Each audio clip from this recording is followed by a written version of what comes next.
Gonzaga dipped into the WCC for a transfer last year. Might they try that same strategy again?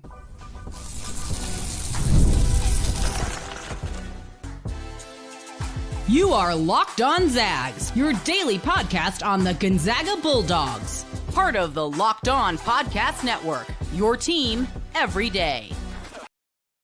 What is going on, y'all? Welcome in the Locked On Zags podcast, part of the Locked On Podcast Network, your team every day. I'm your host and longtime Gonzaga podcaster, Andy Patton, here to bring you news and updates on all things Zag athletics. This episode is brought to you by Amazon Fire TV Stick 4K. Turn any TV into your Xbox without any console required. Head to amazon.com/Fire TV Locked On to learn more. Well, folks, we're continuing our series on every player on Gonzaga's roster, our season in review series, talking about their history, their season last year in Spokane, what their future might look like. We're going to talk about Emmanuel Innocente today, talk about his first season in Spokane, his breakout in the middle of the year, what his role might look like next season. We're going to get to all of that in the second and third segments of the show, but we are going to lead the show talking about another potential transfer target for Mark Few and the Gonzaga Bulldogs, as right now we currently await them to land their first transfer. Research done by Theo Lawson of the Spokesman Review indicated that every high major program in college basketball, if you include Gonzaga, if you include Memphis as high major programs, every one of them has landed at least one transfer except for three. That would be Gonzaga, Stanford, and Marquette being the only three that have not. So definitely in some rare air for Gonzaga to not have any transfers on the roster as of yet. But we have the two red shirts coming in and Braden Smith and Jalen Warley. And of course, the return of Braden Huff and Graham Ike in the front court. But want to talk about a guy that hasn't directly been connected to Gonzaga yet, but who fits a lot of the things that we know Gonzaga is looking for in the transfer portal positionally and skill-wise, and as a player that will be familiar to Gonzaga fans having spent this past season in the WCC. That is Lamar Washington from the University of Pacific. Washington's a 6'4" guard initially from Portland, Oregon. He actually began his high school career playing at Jefferson High School in Oregon before transferring to Compass Prep, which is a basketball factory in Arizona, the same high school that recently graduated Davis Fogel, who's going to join the Zags this year as an incoming freshman. Obviously, Washington and Fogel did not play together at Compass Prep, but there is still at least a connection there. And again, many of the best West Coast high school basketball players end up spending a year or so at Compass Prep, so it's not uncommon whatsoever. Washington was a four-star guard just inside the top 100 of the 2022 recruiting class at the 24/7 Sports Composite rankings. He initially began his college basketball career at Texas Tech. He committed to the Red Raiders over offers from a lot of other high-profile programs, including Auburn, as well as Boise State, Colorado State, TCU, Washington State, Oregon State, a handful of others as well. Joined a Red Raiders program that was at the time coached by Mark Adams, who had replaced Chris Beard after Chris Beard was fired in the middle of the season. After Chris Beard went to Texas. He got fired from Texas. He didn't get fired from Texas Tech, but he went to Texas. Mark Adams took over and also got himself fired at Texas Tech in the middle of the season. A lot of controversy going on over there. Regardless, Washington starts his career coming off the bench for the Red Raiders, but played a pretty big role as a true freshman. 32 games for him, started three of them, played about 20 minutes per game, 3.5 points, a little under 2 rebounds, a little under 2 assists. A very efficient score as a 2-point scorer, 54%, which for a 6'4" guard in the Big 12 as a freshman, 54% on 2-pointers is outstanding. However, the 3-point shooting was not there, and unfortunately is not really a part of Lamar Washington's game at this point. We'll talk about that in a second, but a young man who shot just 23% from three his freshman year on just under 1 attempt per game. And then he stayed at Texas Tech for his sophomore year, despite the coaching change. Adams let go. They bring in Grant McCasland, who comes over from North Texas and immediately has had tremendous success at Texas Tech this last year, taking them all the way to the Elite Eight. And even in his first year, they were immediately successful. However, for Washington, his playing time dropped pretty dramatically from playing 20 minutes per game as a freshman to playing just 9 minutes per game as a sophomore. He still played in 30 games, but didn't start any games. Again, the playing time was less than half what it was the previous year, and the stats kind of reflect that. 2.1 points, 1.5 boards, less than an assist per game. Efficiency went down significantly as a 2-point scorer, stayed about the same, 23% as a 3-point scorer. But unsurprisingly, after seeing his playing time drop as a sophomore, Washington decided to hit the transfer portal. And at the time, in that 23-24 season, one of the assistant coaches for Texas Tech was Dave Smart, who had finished a prolific head coaching career in Canada, one of the most successful college basketball coaches in the history of Canadian basketball. He took an assistant job at Texas Tech and then got the head coaching job at Pacific and brought Lamar Washington along with him. They moved from Lubbock, Texas to Stockton, California to start over for the Tigers of Pacific. And unsurprisingly, a player who was familiar with his coaching staff, who had the pedigree to be in the Big 12, comes over, follows his coach, and has a very, very successful season at Pacific. The Tigers themselves were not great. They struggled outside of a few games against Washington State, which we'll talk about. But Lamar Washington was outstanding. Played 33 games, started all of them, played about 34.5 minutes per game. I think he was second in the conference in minutes played this past year, and his numbers were outstanding. 13.5 points a game, a little over 5 boards, a little under 6 assists, 5.8 assists per game, 1.7 steals per game, 45% on 2-pointers attempted, over 8 of them per game. He was also 84% from the free throw line on a little over 3 attempts per game. So he was constantly getting to the line, converting really well at the stripe.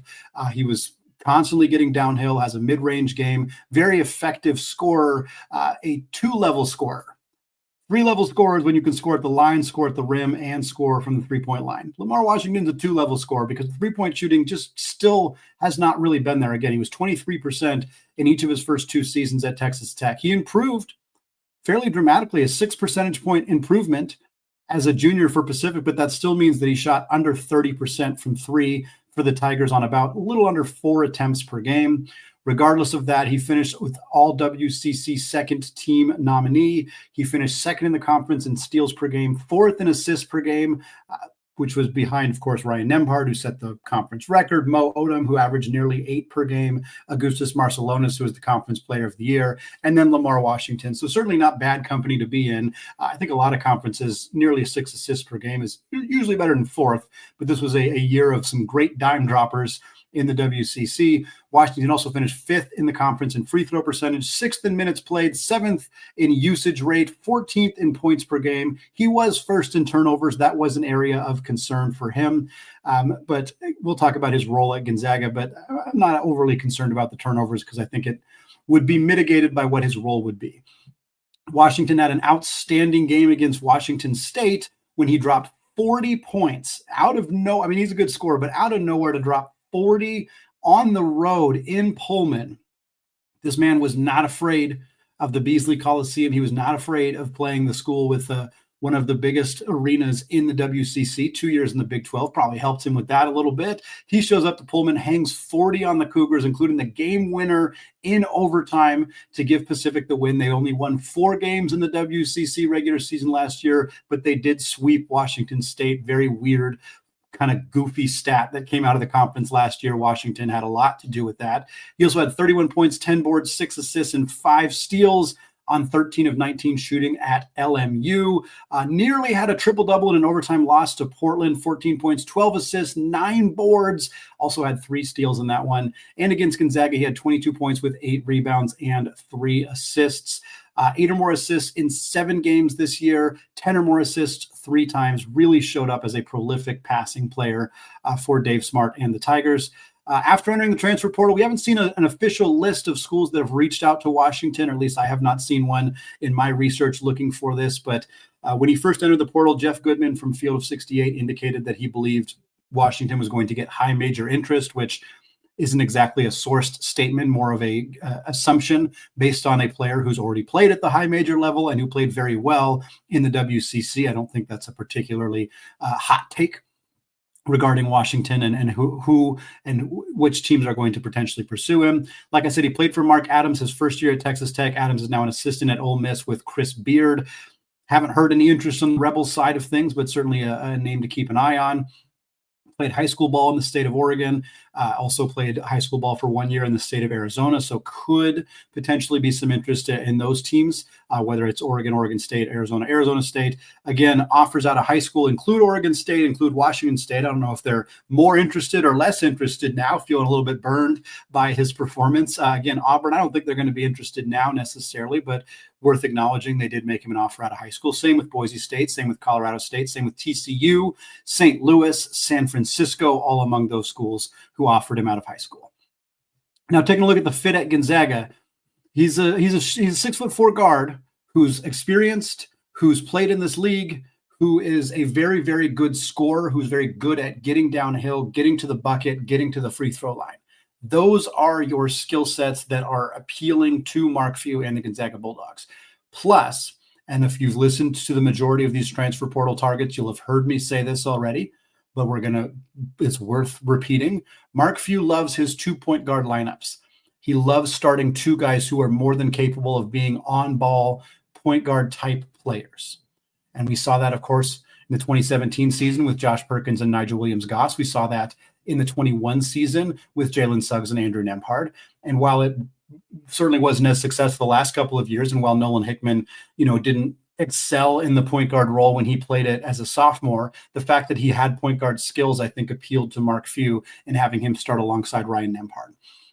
So if you presume that Braden Smith, the redshirt from Colgate, Patriot League Player of the Year, who averaged 5+ assists per game in his last season, if you assume he's going to be your point guard, Lamar Washington could come in as kind of that secondary ball handler. And again, a guy who averaged nearly 6 assists per game in this conference last year. You'd have two very prolific point guards starting alongside each other. You'd also have a little bit more size than you did last year in the sense that Washington's an inch taller and I think 15 or so pounds heavier than Nolan Hickman. Granted, the size is still not elite necessarily with Smith at 6 foot and Washington at 6'4", but it's a little bit better. And especially with Warley and Innocente and Fogel all being bigger wings, I think that kind of helps, and Venters for that matter, kind of helps mitigate that size concern in the backcourt.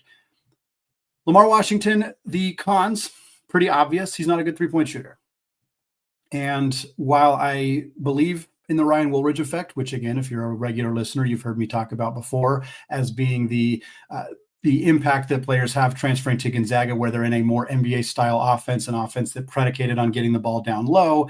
And you see players who are often coming from smaller systems where they were the focal point of the opposing team's defense, now be in an offense where they're the 3rd, 4th, 5th option offensively. Suddenly their 3-point percentage increases quite significantly. Ryan Woolridge being the most prominent recent example of that, but Rasir Bolton, Malachi Smith, there's been many others as well who've seen their 3-point percentage increase after transferring to Gonzaga. I think that could be the case with Lamar Washington, but he didn't shoot it well at all at Texas Tech. He didn't shoot it well last year either. Sure, he was getting run off the line last year, and Pacific didn't have a lot of other talented offensive players, but I'm skeptical that it would work. Then again, I wouldn't have predicted Woolridge to see his 3-point percentage increase as much as it did. So perhaps that could be a thing. But for Washington, it's also that he just doesn't take very many of them. For his career, a 3-year career, Lamar Washington has taken 172 3-pointers. Last year, Nolan Hickman took 173. I think that's the important perspective to have. This is a young man who has played 3 years, 30+ games of college basketball. Yeah, his minutes weren't huge, particularly his sophomore year, but 3 full seasons has taken 1 less 3-pointer than Nolan Hickman took last year. He is not a volume shooter. He is not a particularly effective 3-point shooter. And I think that would be the biggest concern for me. And I've said this again before, if Steele Venters is healthy and if Steele Venters is going to play big minutes for you next year, I think you feel a little bit more comfortable adding a guard who's a good scorer, who's a good facilitator, who has a lot of the skills that I think are appealing to Mark Few and the Zags. If you have another player who can kind of offset the lack of shooting, and you have that in Steele Venters, but the problem is you don't have that in Jalen Warley. You don't have that in Emmanuel Innocente. By all accounts, you don't have that in Davis Fogel. It would be surprising if he were an immediately impactful 3-point shooter as a true freshman. You don't really have that in anybody else. And if Venters is your only 3-point specialist on the perimeter and he, gets hurt again, or even if he's just unable to play big minutes, you're hurting yourself significantly. And we saw that last year. So I have concerns about Lamar Washington because of the lack of 3-point shooting, but he's a hardworking defender. Again, he was second in the conference in steals. I don't love the fit, but I also don't hate the fit. And I think he's a really talented player, and certainly one Gonzaga fans are familiar with, having seen him at Pacific this past year, and would be far from the worst addition Mark Few and the Zags could make. Just would hope it would come with another addition, or at least more confidence in the health of Steel Venters coming into the season. Well, we talked a bit about Emmanuel Innocente. We're going to get more into that. He was the least heralded transfer for the Zags last year, but he ended up having a big impact for the program down the stretch. We're going to talk more about that coming up here in just a second.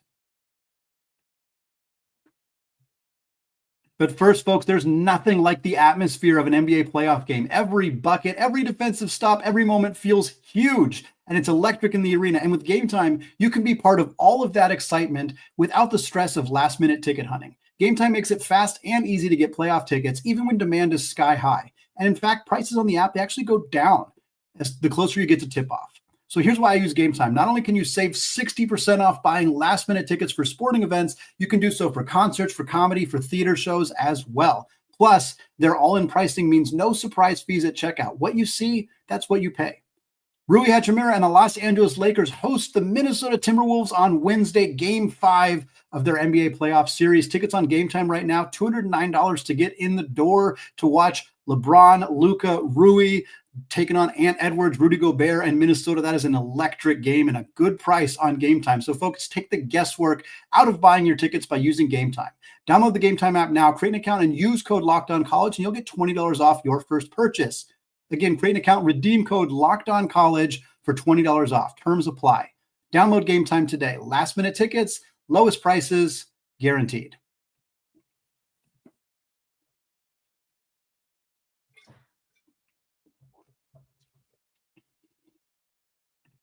All right, folks, segment 2, still Andy Patton, still Locked On Zags podcast. Moving away from talking about Lamar Washington as a transfer portal target for Mark Few and the Zags to talk about a transfer that they brought in last year and kind of give our thoughts on his season, his performance, and what's going to happen for him going forward. We've been a little slow on these season review episodes in part because we wanted to wait to do them for players until we knew they weren't going to enter the transfer portal.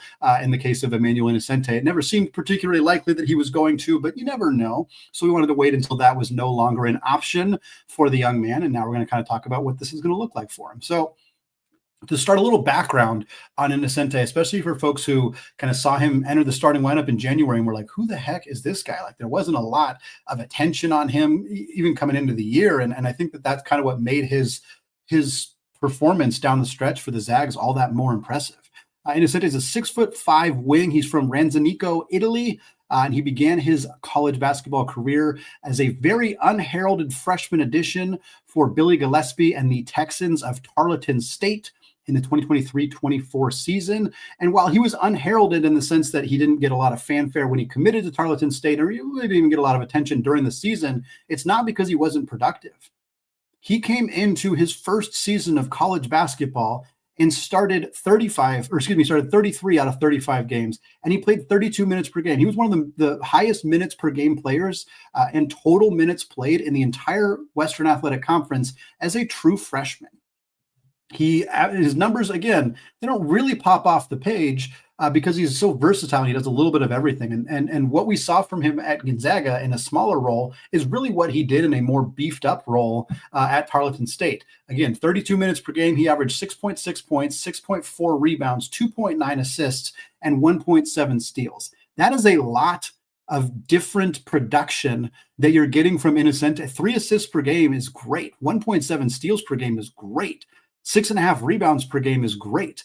6.6 points certainly is not super high level. And again, if you're looking at, if that's the first stat you look at, which for most people it is, you're going to think, oh, this guy's not a great scorer. That's not really what he's asked to do. But any freshman averaging 6.5 rebounds per game is at 6'5", even in the WAC, that's very impressive.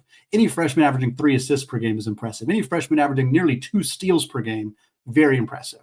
But again, the scoring, not really the element of Innocente's game. And even at Tarleton State, he was just under 31% from 3 on a little over 2 attempts per game. He was about 47% on 2-pointers. Just not a super efficient scorer, but also didn't take a lot of shots, which I think is part of the appeal for a player like Emmanuel Innocente. He hits the transfer portal after his 1 year at Tarleton State. Again, little fanfare there. There was a couple posts that were like, oh, here's a few schools that have contacted him. St. Mary's was on the list. Gonzaga was, of course, on the list, a few other smaller schools. And it just kind of felt like, I remember seeing those posts and seeing his name, and I was like, who is this guy? And was like almost questioning the source of like, I never even heard of this guy. Like, what are these schools kind of doing reaching out to him? And then he ends up committing to Gonzaga, and we do some more digging into him, and it's like, oh, there's some appeal here. But I thought, no, he's probably not going to play much as in his first year. Maybe even will redshirt. I mean, he was certainly the third piece of Gonzaga's transfer portal class behind Caleb Battle and Michael Ajayi. And in fact, when speaking with Coach Few at the WCC Media Days, he indicated that they'd actually kind of tossed around the idea of having Innocente redshirt, but then Steele Venters went down with the other injury, was going to miss the season, and they kind of scrapped that plan and decided to have Innocente be a player not in the rotation right away, but on the roster and ready to contribute. And then we'll talk about it here in a second. There was a split in the middle of the season. Innocente played his first 17 games, and his final 14 games was a very clear and obvious delineation in how much playing time he received from Mark Few and the Zags. All told, on the season, he played 31 games, averaged about 12 minutes per game, started 3 of them. His total season line, a little under 2 points, a little under 2 boards, 1 assist, half a steal, 29.5% from 3, 42% from 2. The stats are not telling you much of the picture for Emmanuel Innocente's first season in Spokane. And anybody who watched most, if not all of the games last year, you heard those stats, and that's one of the first things you thought too, is like, well, he was more impactful than 2 points, 2 rebounds type of player. Like, you just know that he did more for this team than that. And again, I think breaking it up in the two, kind of the split in the middle of the season, is an important way to look at it. In the first 17 games of Emmanuel Innocente's Gonzaga basketball career, he averaged less than a point, less than a rebound, and less than a half an assist per game in 5.5 minutes. So he played 17 games, but he only averaged 5.5 minutes per game. A lot of time, that was him coming in the final minute or two of the first half to prevent somebody from picking up a third foul, and then coming in garbage time. In those first 17 games, he took 7 2-point attempts, went 4 of 7. He took 7 3-point attempts, went 2 of 7. That's it. Barely any shot attempts, barely any scoring from Innocente in those first 17 games. And then Gonzaga lost back-to-back games to Oregon State in Corvallis, to Santa Clara at home. And with a week off in between games, with their next game being at Portland, Mark Few decided to make a change. And for 3 consecutive games late in January, early February, he threw Emmanuel Innocente directly into the starting lineup. And while it only lasted 3 games, the final 11 games after that saw a huge boost in playing time for Emmanuel Innocente. In the final 14 games of his Gonzaga basketball season, he averaged 20.3 minutes per game, 5.5 in the first 17 games, 20.3 in the final 14 games. 4 times as much playing time effectively. And most of the stats ticked up as well. 2.6 points per game, 3 rebounds per game, 1.5 assists per game. So we're talking 3 times as many rebounds, 3 times as many assists, 2.5 times as many points. He was 6 of 17 on 2-pointers. He was 8 of 27 on 3-pointers, about 30%. Again, he started those 3 games in a row, but even after that was still playing consistently 18 to 20 minutes per night, at the expense of Dusty Stromer, which is part of the reason that Dusty Stromer hit the transfer portal and committed to Grand Canyon this offseason, because Innocente passed him on the depth chart. And with both those guys having eligibility going forward, I think Dusty saw the writing on the wall of like, hey, I'm going to be behind him going into next season, and I don't want to face that once again. I don't blame Dusty for making that decision, but what a change of events for Emmanuel Innocente. If like, oh, he almost redshirted, to now he's such a core piece of Gonzaga's future that players that they recruited heavily out of high school are transferring because they know they're behind him on the depth chart. That's a huge storyline for Gonzaga that kind of got lost in the shuffle of the chaos of this season and all the close losses and the will they, won't they make the tournament and what seed are they going to get, all that good stuff. The Emmanuel Innocente story is a pretty tremendous one, and I think a fun one to get to kind of look back on kind of now that the dust has settled on that season. But now that we're done looking back, I want to look forward, because Emmanuel Innocente's got 2 more years of eligibility. What's his role going to look like this season? What might it look like when he's a senior? What are his aspirations outside of his career at Gonzaga? We're going to talk about all of that to close out the show coming up here in just a second. But first, folks, the NBA playoffs are here, and FanDuel is giving new customers an incredible way to get in on all the action. Right now, when you join FanDuel and place your first $5 bet, you'll get $250 in bonus bets if your first bet wins. I love how FanDuel makes betting super easy, whether it's picking my favorite team or diving into their player props. From three-pointers to steals to assists, FanDuel has so many ways to bet your favorite player props. Plus, once the game tips off, you can combine your live prop bets into a same-game parlay for a chance to win big. Rui and the Lakers, 5.5-point favorites on Wednesday at that game at home in LA against that game at home against Minnesota. 5.5-point favorites. The money line for them is minus 230 if you're feeling good about LeBron and the Lakers. Don't miss out. Head to FanDuel.com and claim your $250 in bonus bets today.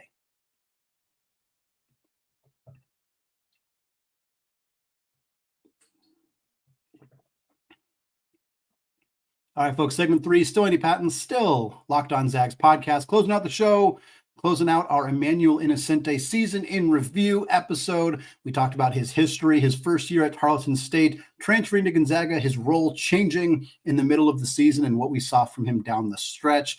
Now, kind of want to take a look at what this might look like for Innocente this upcoming season. And again, we talked about part of the reason we waited on these season review episodes is because we wanted to make sure none of these players surprise entered the transfer portal at the last second, but also trying to make projections on next year's roster is still a bit of a crapshoot at this point, with Gonzaga not having a full roster. They have 8 scholarship players. They're going to fill out more. Like, we know that this thing is far from set in stone. If you're a longtime regular listener to the show, first of all, thank you. I appreciate you. Second of all, you know that we do our season preview episodes. We do season reviews at the end of the year. And we also do a season preview episode. So we'll do another show probably sometime in October, maybe late September, about Emmanuel Innocente. We'll still take another look at his history, but we'll also look more specifically at what his role is going to look like next season. And that's something we'll be able to do much better in October than we're able to do right now. But here's an early look at it. Right now, it seems like Innocente is competing with Jalen Warley, Steele Venters, and incoming freshman Davis Fogel for minutes on the wing. Braden Smith is kind of locked in as the team's only real point guard on the roster right now. Braden Huff and Graham Ike are, of course, locked into their spots starting in the front court. And the shooting guard and small forward position is some combination of Warley, Venters, Fogel, and Innocente, with the expectation that there will be additions made there. At least one, maybe two. We know the rumors. We've heard, Adam Miller is a rumored potential addition for Gonzaga from Arizona State. We know they've been connected to tons of players who've already committed in the transfer portal, as well as a few who are still available, who we know they're still pursuing as well. So expect Gonzaga to have another name in that mix for playing time. But Innocente is very clearly on the right side of being in the mix for playing time. I'd be fairly surprised if he was a regular starter next year, for one simple reason. He and Jalen Warley are very similar as players. And I think that that's a good thing in the sense that they both provide something that Gonzaga desperately needs, which is length and on-ball defense on the perimeter, which have been areas of major concern for the Zags in the last half decade or longer, if we're being realistic.